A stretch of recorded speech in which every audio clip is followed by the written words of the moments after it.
Today we hit the streets of Toronto to disprove the common misconception that Polaris, the North Star, is in fact the brightest in our galaxy. So, true and false.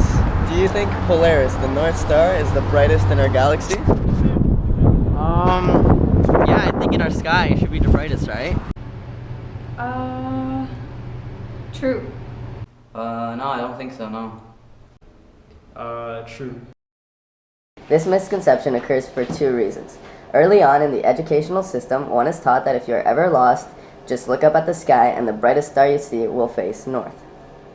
This is the North Star.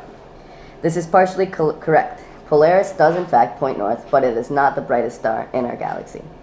To define the brightest star, we must first make two distinctions between apparent brightness and luminosity.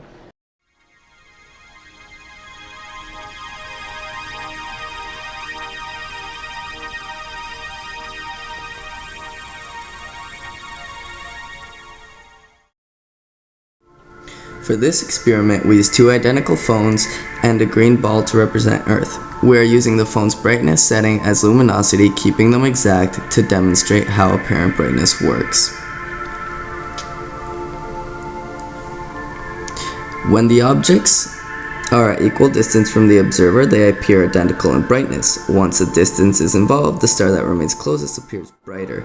As we increase the distance of this star, we noticed that the apparent brightness decreases while the luminosity remains constant. The example that I demonstrated proves that the North Star Polaris is in fact not the brightest when measured by apparent brightness, and also not the brightest measured by luminosity, because as you can see here, there are stars that have a greater luminosity than the North Star, which appear even closer to the observer than Polaris does.